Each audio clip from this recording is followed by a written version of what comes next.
अपन आज समझेंगे split AC के कॉन्टेक्टर वायरिंग। कॉन्टेक्टर वायरिंग कैसे काम करती है उसके बारे में अपन समझेंगे।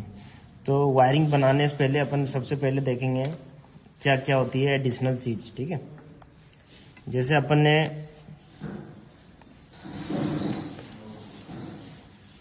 सबसे पहले अपन बनाएंगे एक एमसीबी।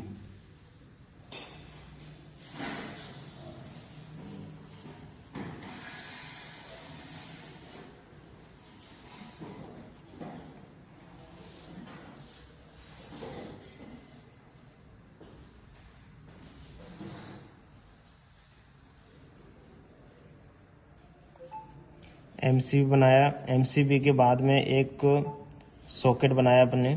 सॉकेट में सप्लाई जाती है।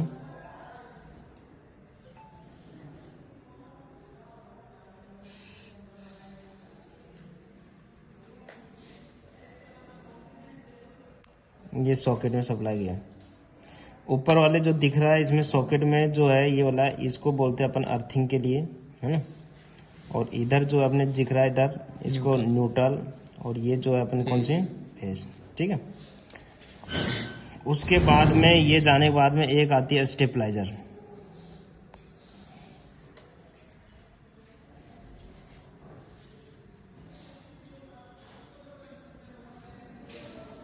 स्टेबलाइजर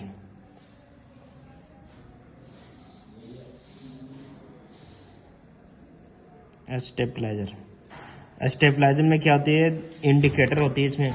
इंडिकेटर मतलब एक होती है ये कटीन, जैसे आपने सप्लाई दिया तो सप्लाई आ जाएगा तो एक इंडिकेटर लाइट जलेगा। उसके बाद में एक होती है यहाँ पे आउट, और एक होता है टीडीआर, टाइम डिले रिले। तो टाइम डिले रिले मतलब ये है कि अपन को सप्लाई जब, जैसे इसमें सप्लाई देंगे स्टेबलाइजर में, तो ये सप्लाई दिख जाएगा सप्लाई वाला। उसके बाद में ये सप्लाई आउट करेगा तब ये इंडिकेटर जलेगा, और अगर टीडीआर पे रहेगा, टाइम डिले रिले रखेगा, तो ये लाइट जलता रहेगा। जब ये आउट सप्लाई आ जाएगा तो टीडीआर बंद हो जाएगा।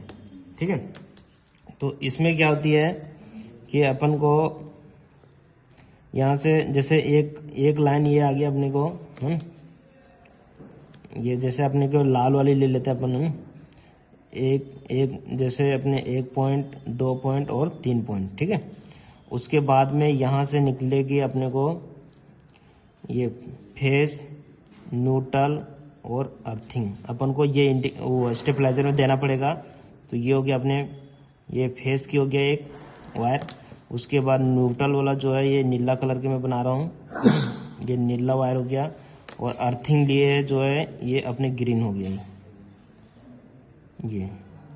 और ये अपने क्या है, यहाँ पे एक सॉकेट होती है, ये 5 पिन होती है जो अपन को ऐसे, ये 5 पिन जो सॉकेट में ऐसे लग जाएगा। ठीक है, तो ये स्टेबलाइजर है। अब इसके लिए अपन क्या करेंगे, सबसे पहले ये अपने एमसीबी है, एमसीबी में सप्लाई जाएगी फेस का, है ना। तो फेस की सप्लाई अपन यहाँ से लिया, और ये यहाँ से अपन ने फेस की सप्लाई एमसीबी को दिया। ठीक है, उसके बाद एक होती है न्यूट्रल, तो न्यूट्रल में लिया यहाँ से न्यूट्रल, ये रहा। और एक ग्रीन कलर के जो होती है ये, इसको बोलते हैं अपन अर्थिंग। तो ये हो गया अपने अर्थिंग। तो यहाँ पे अपन ने ये जो अपन ये दिया, तो सबसे पहले जैसे अपन ने फेस दिया, तो फेस अपन एमसीबी से ऑन करेंगे, तो इसको बोलते हैं अपन एमसीबी। एमसीबी जो होती है, जैसे मशीन कितना टन के उस हिसाब से ये एमसीबी अपन को लगाना पड़ेगा। तो ये जो स्प्लिट एसी है ये है 1 टन का। कितने टन का है? 1 टन का। मान चलो 1 टन का अपन वायरिंग कर रहे हैं, है ना। तो एमसीबी कितना होना चाहिए, उसके बाद में ये सॉकेट कितना होना चाहिए, कितना एम्पियर लेगा, उस हिसाब से अपन को। तो अपन क्या है कि कई बार ये 3 वायर होती है कंडेंसर में, जैसे ये रहा 1 2, तो एक हो गया स्टार्टिंग का, एक हो गया रनिंग का, और एक हो गया अपने कॉमन निकाल लिया मान के चलो। तो निकालने के बाद में अपन क्या है, रनिंग और स्टार्टिंग के बीच में क्या लग जाएगा, कैपेसिटर लग जाएगा। जैसे कैपेसिटर अपन ने लगा दिया कैपेसिटर, तो अपन को इसको सप्लाई देने के लिए अपन जो कॉमन पे दे दो न्यूट्रल, और रनिंग पॉइंट पे क्या दे दो, फेस की सप्लाई दे दो। क्या दे दो, तो मार्केट में ये भी मिलेगा। 3 वायर वाला भी मिलेगा। और एक तो अगर ऐसे मिलेगा तो कोई दिक्कत, न्यूट्रल फेस 2 वायर में दे दो। उसके बाद में अपन को क्या करना है, उसके बाद रहता है अपने को कंप्रेसर। क्या रहता है? कंप्रेसर। तो कंप्रेसर तो अपने जैसे आउटडोर में क्या होती है, कंप्रेसर होती है। ये बना लेता हूं मैं कंप्रेसर। ये अपने है कंप्रेसर 1 पॉइंट, 2 पॉइंट और ये 3 पॉइंट। ठीक है, जैसे ये हो गया कॉमन पॉइंट और ये हो गया अपना रनिंग के पॉइंट, है ना। और ये कौन सा? स्टार्टिंग। तो आउटडोर के अंदर क्या लगती है अपने को देखने पता है। ये जो होती है आउटडोर में क्या है कि एक कैपेसिटर आती है। क्या आती है? कैपेसिटर में ऐसे पॉइंट निकले होती हैं। ठीक है, जैसे ये रनिंग कैपेसिटर, कौन सी है? Running capacitor. अब जैसे 1 टन का मशीन है, 1 टन के अंदर कितना कैपेसिटर, कितना एमएफडी लगेगा? 36 या 25 एमएफडी का भी, 25 एमएफडी का भी कैपेसिटर चल जाएगा। ठीक है, तो अपन को क्या करना पड़ेगा, फेस की सप्लाई जो है, जैसे ये फेस है तो यहीं से एक वायर लेंगे अपन फेस की सप्लाई का, है ना। फेस की सप्लाई यहां से लेंगे और कहां पे देंगे अपने को? ये कैपेसिटर पे। और जहां पे दिया ना वहीं से सप्लाई अपन को किस पे जाएगा? यहीं से सप्लाई लेंगे वही टर्मिनल से और कहां पे देंगे अपन को? रनिंग पे। कोई दिक्कत नहीं। और ये जो है अपने स्टार्टिंग का, तो ये जो दूसरा पॉइंट ये बच गया ना, ये वाला, ये दूसरा पॉइंट, तो यहां से अपन क्या करेंगे, दूसरा पॉइंट अपन यहां से किसको दे दिया? स्टार्टिंग को, कैपेसिटर का दूसरा पॉइंट। उसके बाद में अपन को क्या बचा? कॉमन। तो कॉमन को क्या करो, अपन को यहां से ये दे दो, यहां से ये न्यूट्रल, इसको डायरेक्ट कॉमन को सप्लाई दे दो। अगर कहीं में ओएलपी मिलेगा तो ओएलपी बीच में लगा रहेगा। तो ये चीज समझ में आया? ये है अपने क्या है पूरा वायरिंग डायग्राम कॉन्ट्रैक्टर की। अपन क्या नाम एक बार समझ लेते हैं, इसको क्या बोलते हैं अपने?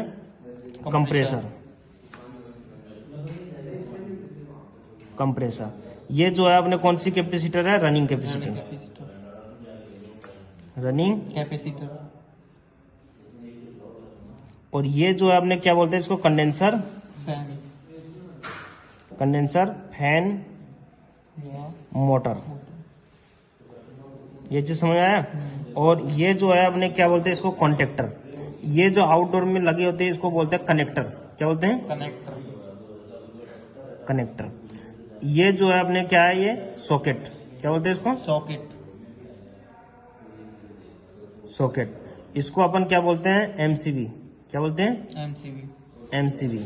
उसके बाद में ये क्या होती है? स्टेपलाइजर।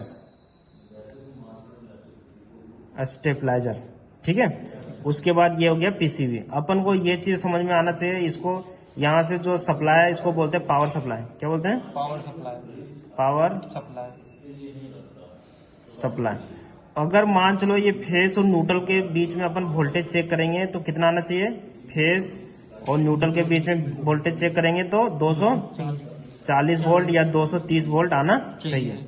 उसके बाद में अगर फेस और अर्थिंग के बीच में चेक करेंगे तो फेस और अर्थिंग के चेक करेंगे तो वही 200 कितना होना चाहिए? 240 वोल्टेज प्रॉपर आना चाहिए, है ना।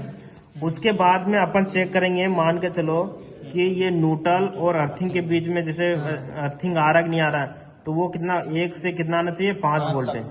कितना आना चाहिए? 1 से 5 वोल्टेज आना चाहिए। अगर ये आ रही है तो इसका मतलब अर्थिंग